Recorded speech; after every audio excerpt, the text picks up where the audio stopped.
Welcome to GRE. I'm your host, Keith Weinhold. Learn from a quote attributed to the world's first billionaire. It will change how you see wealth building. I'll explain why national home prices have never crashed.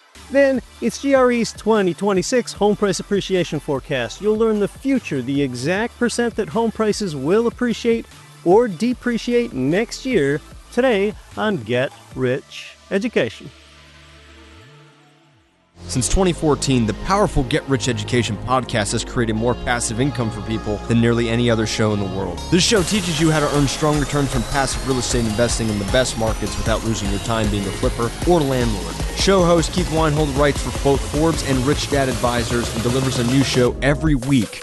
Since 2014, there's been millions of listener downloads in 188 world nations. He has A-list show guests include top-selling personal finance author Robert Kiyosaki. Get Rich Education can be heard on every podcast platform, plus it has its own dedicated Apple and Android listener phone apps. Build wealth on the go with the Get Rich Education podcast. Sign up now for the Get Rich Education podcast or visit GetRichEducation.com. You're listening to the show that has created more financial freedom than nearly any show in the world. This is Get Rich Education.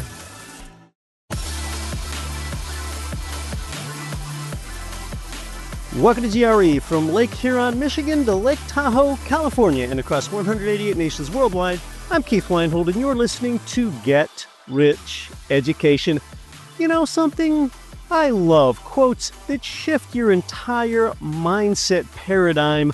And once your mind is shifted, actions follow. Actions develop into patterns. Those patterns become habits, and habits become the new transformed you. Few quotes hit harder than the one from resource tycoon John D. Rockefeller. He lived from 1839 to 1937. In fact, Rockefeller is widely regarded as the world's first billionaire. His quote, you might have heard it before, it is this: "He who works all day has no time to make money." That sounds paradoxical, even provocative. It's sort of like it's inviting you to come in and want to learn more about it. And this is because most people's concept of income generating is to work 40 hours a week for a salary or an hourly wage. But what does that quote really mean? He who works all day has no time to make money. You'd be sure to capture the all day part of that quote.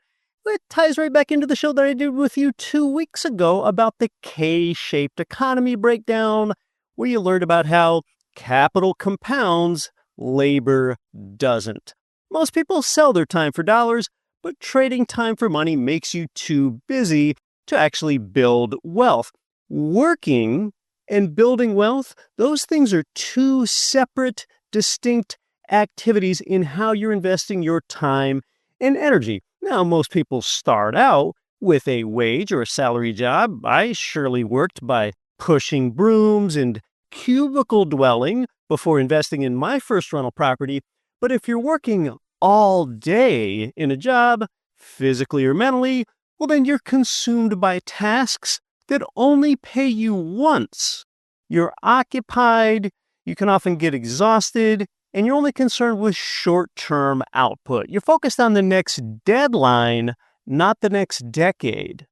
When all your hours are spent on labor, you have no bandwidth to do what you need to do, which is create vision, acquire assets, build a portfolio, develop systems, learn tax strategy, evaluate investment deals, network with like-minded investors, or refine your strategy with a GRE Investment Coach. Be cognizant that labor only pays today. Wealth building pays forever. Even if your workaday job salary doubled, you would have to ask, how would that even build wealth? You could retire earlier, but you would have to keep working the hours. And let's remember that wealth equals freedom. You can't architect a wealth plan from the assembly line. Now, that's something that Rockefeller would have agreed with. Wealth requires leverage, and labor has none. So working all day means no leverage. You are the engine. Instead, making money, that means using leverage. And instead of you being the engine, well, the engine is something else like assets, systems, technology, other people's time, other people's money, and borrowing to inflation profit. Rockefeller believed and proved that leverage beats labor 100 to 1. He's not discouraging work. In fact, it's just the wrong type of work because he was one of the hardest working people alive. And really, the bottom line here with this quote, "He who works all day has no time to make money," is that Rockefeller meant that if you spend your life doing tasks, you'll never rise high enough to own things that pay you for life. Earning a living is a different activity than building wealth. And once your mindset is shifted, actions follow. Yep, actions develop into patterns, and those patterns become the new you. Well, as the last episode of the year on the show here, 52 weeks worth, I sure hope that I've helped you think, learn, and grow your wealth, as have our guest contributors here. Early in the year, the father of Reaganomics was here, a man that frequently advised the president inside the White House. He told us how much he dislikes tariffs. Tariffs block free trade, and trade improves our lives. Major apartment investor Ken McElroy was here this year, and he predicted that the American homeownership rate will fall below 60%. That would be major. It's currently at 65. If the homeownership rate falls to 60%, that would unleash millions of new renters into the market, and it has not been that low in decades, if ever. You got a lot of mortgage insights with Chaley Ridge, including learning how you can qualify for income property loans without a W-2 job, without a pay stub, or without tax returns by instead getting a DSCR loan.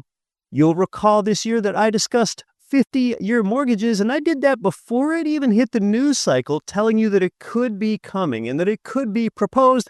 I explained why I like 50-year mortgages more than 30-year loans, but be aware, it is not imminent that they're coming.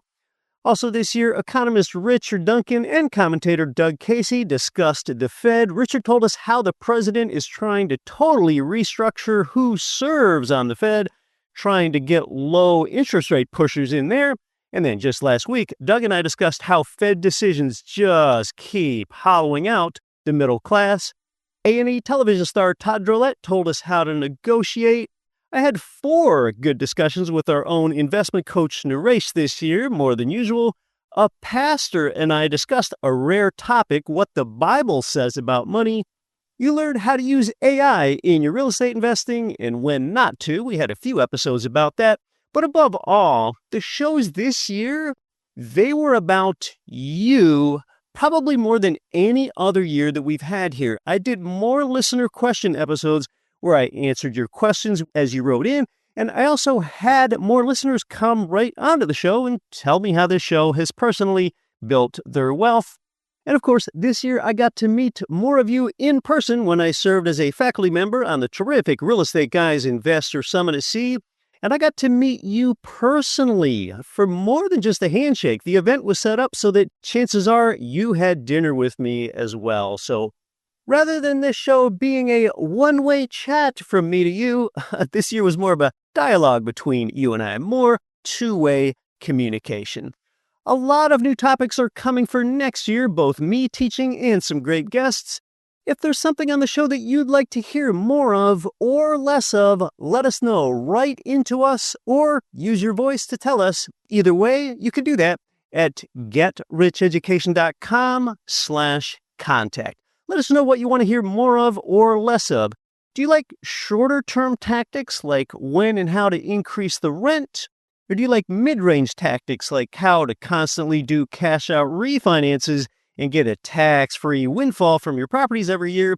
Or do you like more of the long-term strategies, like specifically how you profit from inflation? Let us know what you like. Again, at getricheducation.com/contact. Now, even if you're listening 10 years from now, which I know you very well may, I'm going to break down next year's home price appreciation forecast, but I'll do it in a way where you'll learn how to analyze a market for all time. Coming up, it's GRE's 2026 National Home Price Appreciation Forecast. Learn the future to the exact percent. First, listen to this from Freedom Family Investments and Ridge Lending Group because I'm a client of both myself and they can help you. I'm your host, Keith Weinhold. You know, most people think they're playing it safe with their liquid money, but they're actually losing. Savings accounts and bonds don't keep up when true inflation eats 6 or 7% of your wealth every single year. I invest my liquidity with FFI, Freedom Family Investments, in their flagship program. Why? Fixed 10 to 12% returns have been predictable and paid quarterly. There's real-world security backed by needs-based real estate like affordable housing, senior living, and healthcare. Ask about the Freedom Flagship Program when you speak to a Freedom Coach there. And that's just one part of their family of products. They've got workshops, webinars, and seminars designed to educate you before you invest. Start with as little as $25K and finally get your money working as hard as you do. Get started at freedomfamilyinvestments.com/GRE or send a text now. It's 1-937-795-8989. Yep, text their Freedom Coach directly. Again, 1-937-795-8989. The same place where I get my own mortgage loans is where you can get yours, Ridge Lending Group, NMLS 42056. They provided our listeners with more loans than anyone because they specialize in income properties. They help you build a long-term plan for growing your real estate empire with leverage. Start your pre-qual and even chat with President Chaley Ridge personally. While it's on your mind, start at ridgelendinggroup.com. That's ridgelendinggroup.com. This is Rich Dad, Poor Dad author Robert Kiyosaki. Listen to Get Rich Education with Keith Weinhold. And the reason I respect Keith, he's a very strong, smart, bright young man.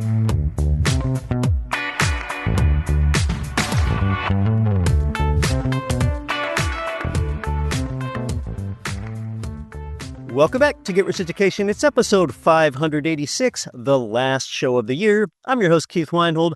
I am proud to present to you in this segment of the show, GRE's 2026 National Home Price Appreciation Forecast, where I use my insight and experience so that you'll learn the exact percent that national home prices will either appreciate or depreciate next year.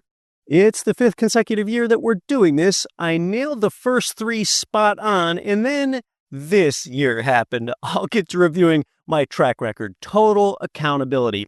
First, understand something. Real estate values have never crashed in your entire lifetime, even if you're 90 years old.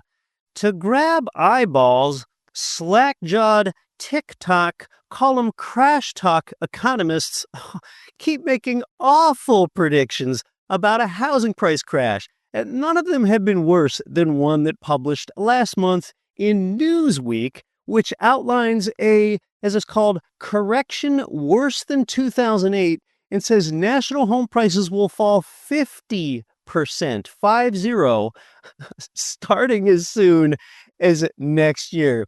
That's absurd, and I can't believe that a respectable publication would platform a view from an analyst like that. And I'm not going to call out that doomsayer analyst's name. That's not my style. I'm sure you can find it. That crash is about as likely as one social media post changing your political affiliation later today. Look, doomsayers don't care about you. They make dire predictions because they care about them. It elevates their clicks, their followers, and their name recognition, and they never hang around to follow up on that prediction. But it harms you because you miss out on the equity gains, and that's the real damage. In fact, this particular analyst also called for this year to have the second largest home price decline since World War II.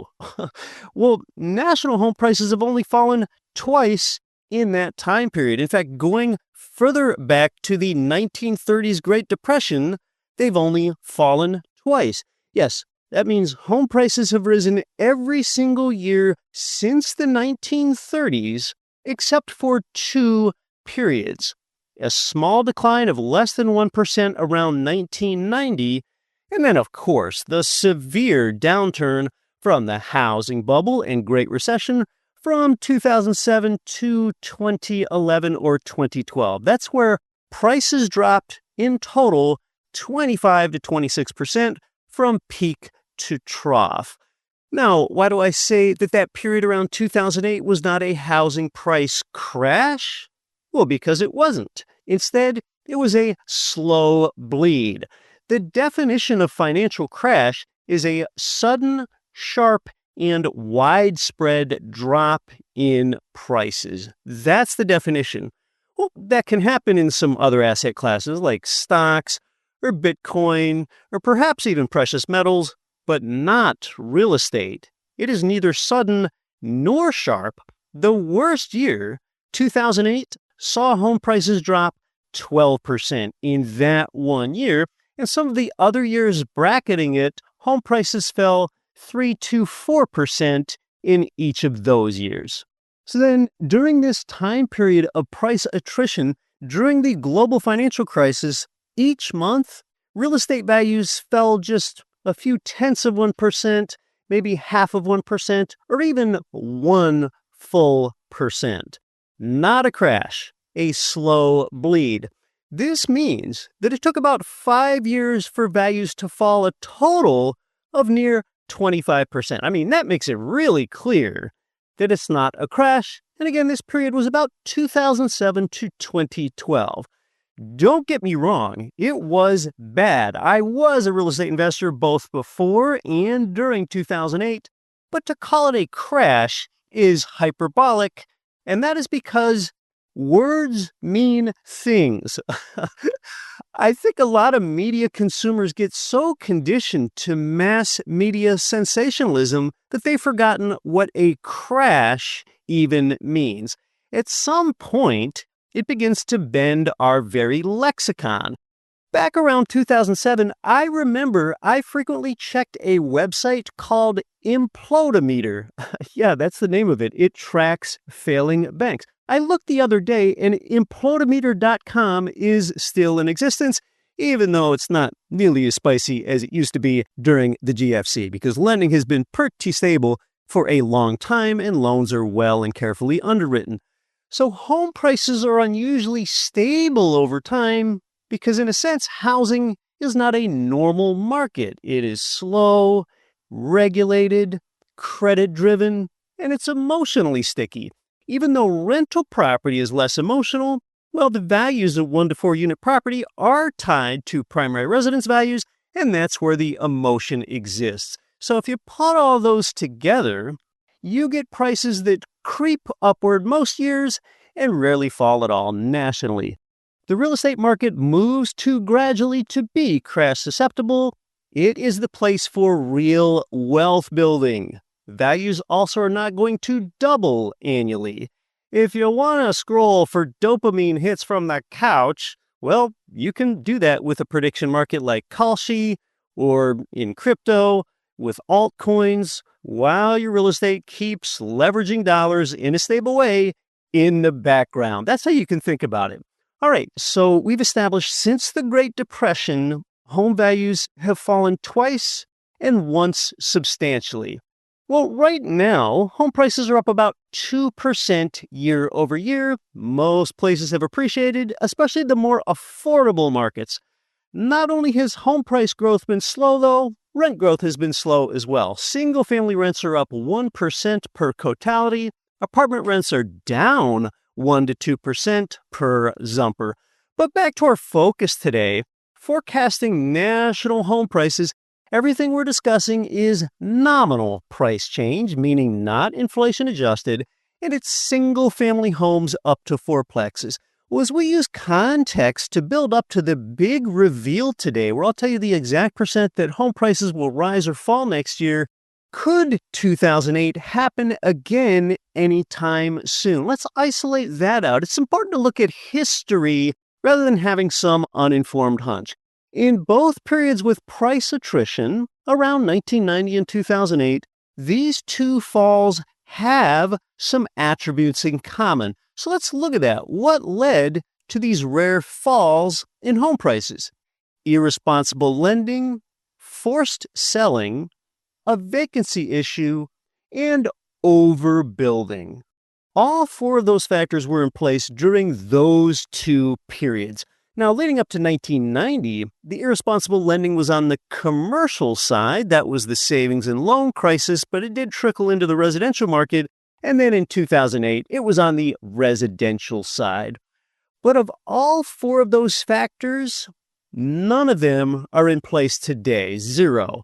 Borrowers are strongly underwritten because they've got those full documentation loans, and virtually no one is forced to sell in a fire sale. In fact, homeowners still have these record equity positions of about $300K. Fewer than 3% of homeowners have a negative equity position, and there is no vacancy issue because, in fact, we've been underbuilding. We'll look at that. So for next year, no substantial price drawdown is coming. None's expected. We can isolate that out. Since I was investing directly in real estate through 2008, I know what happened is that when people walked away from properties, they did so because the economy got rough, their variable rate mortgages rose, they couldn't make their payments, or they just had no motivation to make their payments because they were underwater and had zero protective equity in a lot of cases. It's almost impossible for that to happen today. Homeowners can make their payments, and they're motivated to do so because they have that erstwhile equity to protect. Like I said last week, through the Census Bureau data and Realtor.com, we know a couple things. 4 in 10 homeowners have no mortgage at all.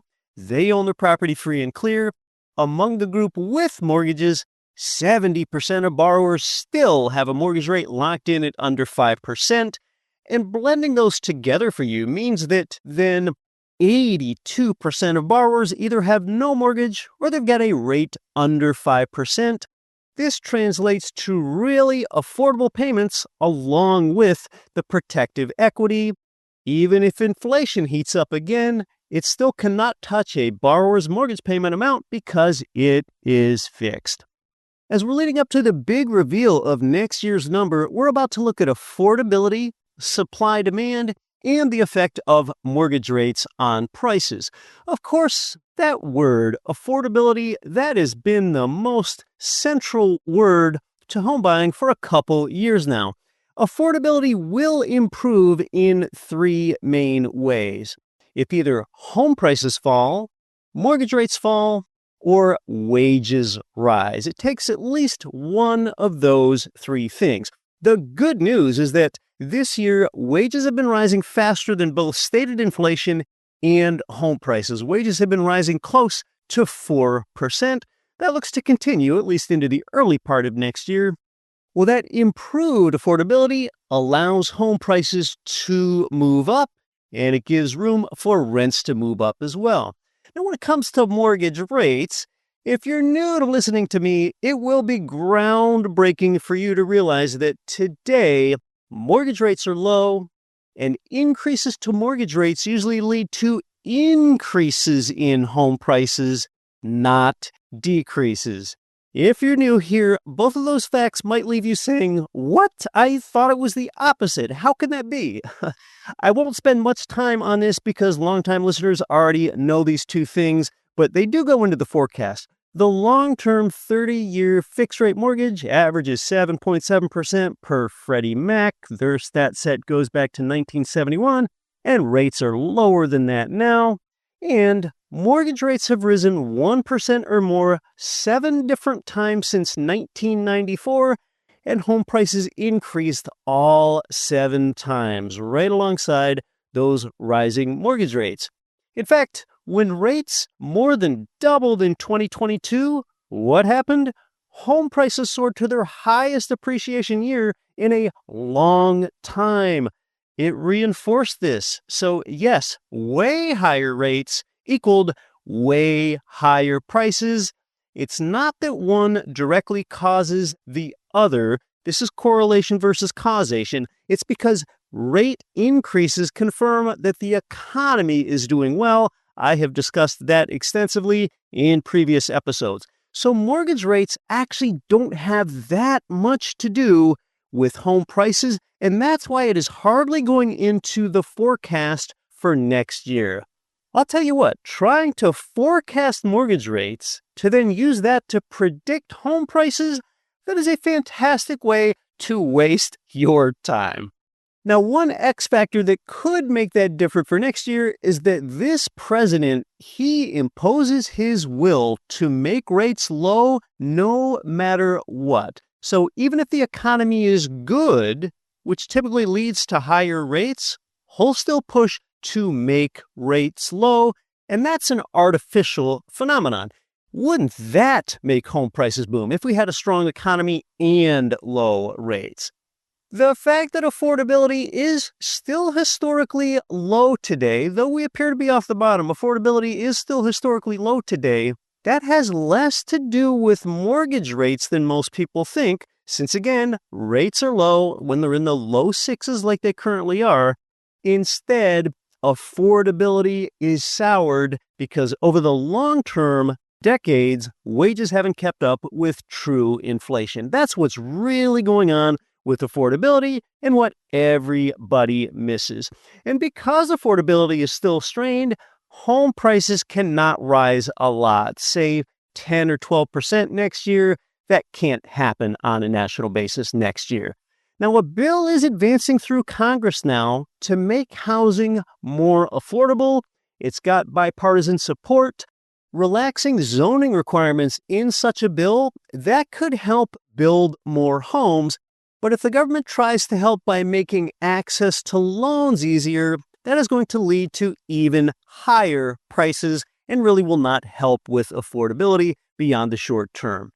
In fact, just this month, the Fed has resumed QE, quantitative easing, and that effectively means that it is ramping up the number of dollars being printed, and these are just more dollars in existence coming in to chase real estate and every other asset's values higher. We look at the employment picture. Although unemployment has been ticking up lately, it is still low at under 5%. What about housing supply versus demand and future supply versus demand? Well, this is basic econ, and it will totally affect future prices. Actually visited the home of the father of economics, Adam Smith, in Scotland this year, the man that nearly invented the supply-demand concept. Starting with supply, I think anyone in real estate knows that generally over 6 months of housing supply is too much. Under 6 months is too little. 6 months is sort of that balanced point. What does that really mean? Well, months of supply is how long it would take to sell all the homes currently for sale if no new listings came on the market. All right, that's all that means. Well, currently that level is 4.2 months. That is low, and that puts some upward pressure on prices as well. Another way to think about it is with the active listing count of single-family homes and condos. All this means is the number of homes currently for sale and available to buy right now. That's what active listing count means when you see that statistic out there. Well, 1.5 to 2 million is the normal level of units needed to adequately house our growing population for single-family homes and condos. Well, that figure bottomed out in 2022, and it's only hovered around 1 or 1.1 million for a few months now. We are undersupplied, and it takes a long time to build our way out of it. Now, apartment buildings are a different story. They are oversupplied. But again, today we're here focused on the future price direction of 1 to 4 unit properties. So that's supply. Not as tight as it was, but still on the tight side. And then demand. Where is demand coming from? It comes from us. There's more of us as our population keeps growing. There is a lot of housing demand coming. Not only is there pent-up demand from those trying to afford a home as soon as they can, but more broadly, demographically, I will point back to that period where there was a surge of U.S. births from 1990 to 2010. There were over 4 million births every single one of those years. Births peaked in 2007. If you add 40 years to that, because 40 years is now the average age of the first-time homebuyer, that's still a mind-blowing figure to me. 40 years, the average age of the first-time homebuyer. You add that to 2007, that peak birth rate year, and this demand won't even peak until about 2047, and this doesn't even include additions from immigration. Demand, demand, demand, propping up prices for decades. But for next year, improved affordability, which is expected, that boosts the demand for those that have the capacity to pay. Well, considering everything we've covered, I'm about to reveal the number for next year. But first, gosh, don't you wish everyone actually followed up on their past forecasts like I'm about to? I don't think I've ever seen a price crash predictor follow up because they're always wrong. Well, what is the track record of Get Rich Education home price appreciation forecasts? It's the 5th straight year I'm doing this, and I always release the forecast in the final days of the year in anticipation of the coming year, just like you and I are doing together now. For 2022, I said that prices would rise 9 to 10%. The year ended, and they came in at 10%. 2023, a lot of people said home prices would fall because they had just seen a terrific run-up. I said a price fall would not happen, largely due to that jaw-droppingly low supply that we had then. I said 0. There wouldn't be any change. They came in at exactly 0. There was no price change in 2023. For 2024, I forecast 4%. They came in at exactly 4%. This is all documented. You can go back and listen to those episodes. They're all near year end. So yes, 3 straight years, I nailed it to the exact percent. How about this year? Just before the year began, do you remember what my forecast figure was from listening here about a year ago? It was 5% home price appreciation. The year is not over yet, and real estate statistics move pretty slowly. Figures lag, but we pretty much know where it's going to end up. And as we look at this same stat set that I consistently use, which is the NAR's national median existing single-family home price, it is 2.2% as of late in the year, and it's almost certainly going to end up at 2% appreciation. So I would call that a miss. Probably not a terrible call, but far enough apart to call that a miss. 5% forecast versus 2% actual for this year. That's the track record. So before I reveal the number for next year, in the last 4, I've nailed 3 of them spot on. And why was appreciation less than I expected for this year? Well, a few reasons. One of them is that inflationary pressure from tariffs was postponed. That tariff schedule was changed more times than anyone could have possibly forecast, and affordability stayed stubbornly low too. And here we go. For 2026, how much home price appreciation or depreciation do I expect? Well, I haven't said this in any of the previous forecasts because it's the easiest thing to say, and I often avoid saying the easiest thing, but this is just what I see coming, and that is I expect more of the same. It's the first time I've said more of the same, which is, drumroll here, 2% home price appreciation for next year. No wild figure or hyperbolic material here in order to attract attention. That is my best target for the truth. I'm here to do my best to be accurate and help you make the most informed decision. 2% for next year. So a $500K property today should cost you about $10,000 more next year. And as we know, with a figure like 2%, which is less appreciation than the long-run historic 5% or so. With this 2% appreciation on new purchases, you leverage that 5-to-1 with your 80% loan, and you get a 10% return on your down payment. And you add in the other 4 ways real estate pays to your 10% leverage appreciation, and at historic norms, you can end up with a 29% total ROI. That's realistic. I outlined the math of that in an earlier episode this year when I discussed how real estate pays 5 ways in a slow market. There you have it, 2% forecast home price appreciation for next year.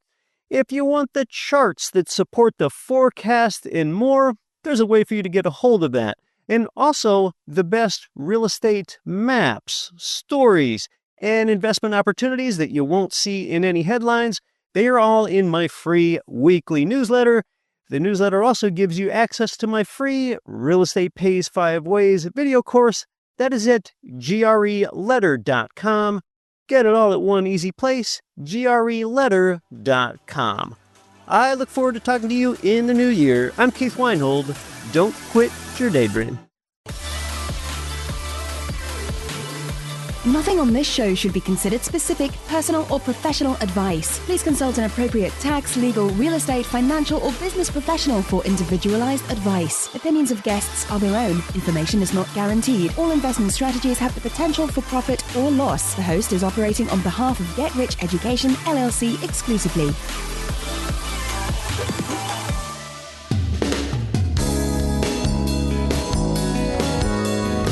The preceding program was brought to you by your home for wealth building, GetRichEducation.com.